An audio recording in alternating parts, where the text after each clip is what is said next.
right, so we're going to continue with our rolling coverage now. In fact, we're going to be speaking to some of those who managed to interact with her and also alongside her in the struggle movement, also that transition to democracy.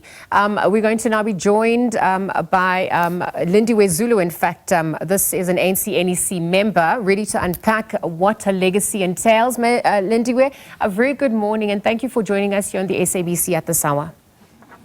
Thank you very much, Lizelle, and my apology that I seem to be in my own studio. I'm in a bus, and I'm in China and painfully missing in action when it comes to the process of the burial of Mme Shope, as she was affectionately known by all of us. But of course, duty called for me somewhere else. I'm out in China at the moment, and thank you for the opportunity to speak about this woman who, for me, was almost like a mother. Well, thank you for making time to chat with us. I know it's not an easy time, and as it was alluded to earlier on, it is a somber moment, but it's also time for us as a nation to reflect back on the role that she's played, you know, having served as the mother of our nation at large. And so I wonder if we continue to look at the tributes that have poured in since her passing, since the memorial as well. What legacy does Mme Shope leave behind for you? For me, she was not only just a mother, but she was a teacher, because as she was a teacher, I was to experience Mme Shope in exile, first and foremost. Many, many years of our lives in exile, I experienced her in Tanzania, her motherly love, her support, but most importantly, I experienced her in terms of ensuring that young women in the struggle, either in Mozambique or in Tanzania or even in Russia where I was, she was to pass by and see us as we were students at the time. I was later also to experience her in Angola, where I was doing my military training, and I feel like I will walk in the steps of Mme Shope. But most importantly, I think what is important for us is to carry on the struggle. I was listening earlier on, and you were saying that was her fight in vain. I don't think her fight was in vain, because here we are, some of us, not all of us, but many of us, have been able to participate exactly in her footsteps, in the liberation struggle, in Umkhonto weSizwe, in coming back to South Africa. By the way, she led the women's section coming back into South Africa from exile. And the women's section, by the way, was the first to confront and come back into South Africa pre-1994. And Mme Shope was leading that contingent of women. That is why, for me, celebrating her today and celebrating her in the future is very important. We need to carry on from where she has left. We say in our language, the spear has fallen. Those of us who are here need to pick up the spear and make sure that we build a new South Africa, free from violence against women and children, free from poverty. We need to ensure that women are emancipated, as that is what she stood for throughout her history. Well, thank you for those sentiments, because, you know, those who managed to interact with her as well really, you know, described her as someone who was a selfless public servant. You know, the role that she obviously played in South African politics. This was during the apartheid era, even our transition into democracy. If we look at some of those crucial milestones and monuments, what stands out for you?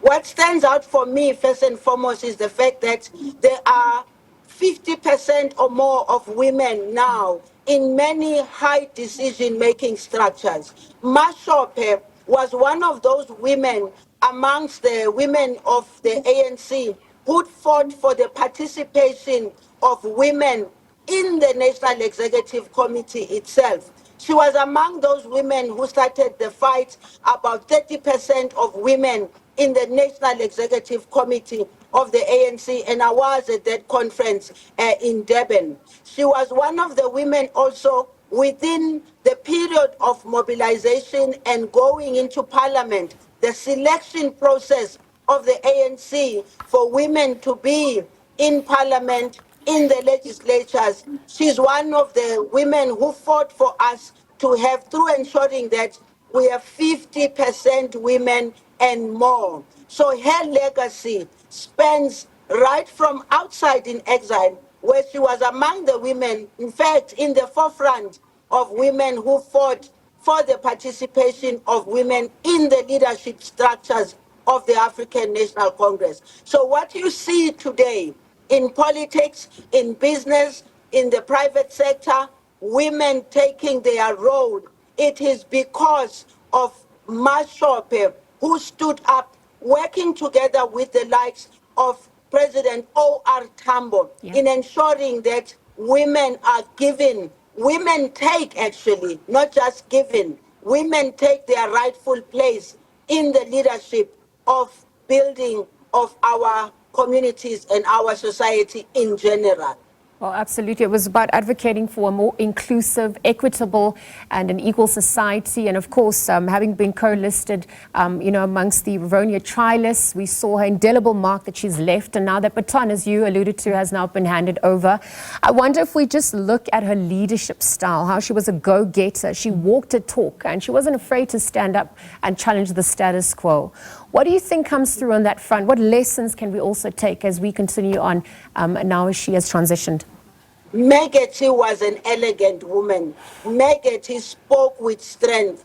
Megati never shouted, but when Megati spoke, we all really made sure that we do what she expected us to do. Megati was a disciplinarian on the other hand. She also did not take mediocrity from anybody. When you came to Megati to speak to her, to report to her, you needed to know exactly what we are talking about. So lessons learned from her for me, it is about one, the commitment that she showed in the struggle and carrying it throughout. Even at the time when it was very difficult, she never gave up. And also the lessons that we learned from her in ensuring that women speak out whenever they are in these meetings of the African National Congress or anywhere else. And lastly, for me, as a person that deals a lot of international relations work, Megati was an example for me. I carry the lessons that I learned from her. Even sitting here today in China, I look at the discipline that is going on here, and I envy them in terms of how they are disciplined and how they carry the work. But I will live and walk in the shoes of Megati with pride.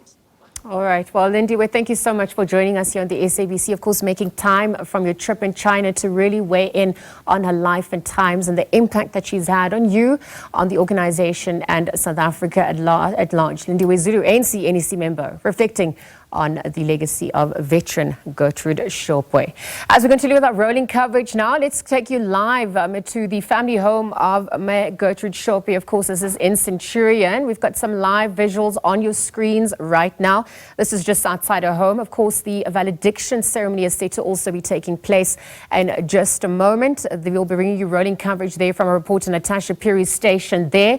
Thereafter, as her body is received by those at home, she'll be making her way to the Great Hall at Wits, where family, friends and dignitaries alike, of course, will convene to pay their final respects. Thereafter, her burial takes place at the West Park Cemetery in Johannesburg.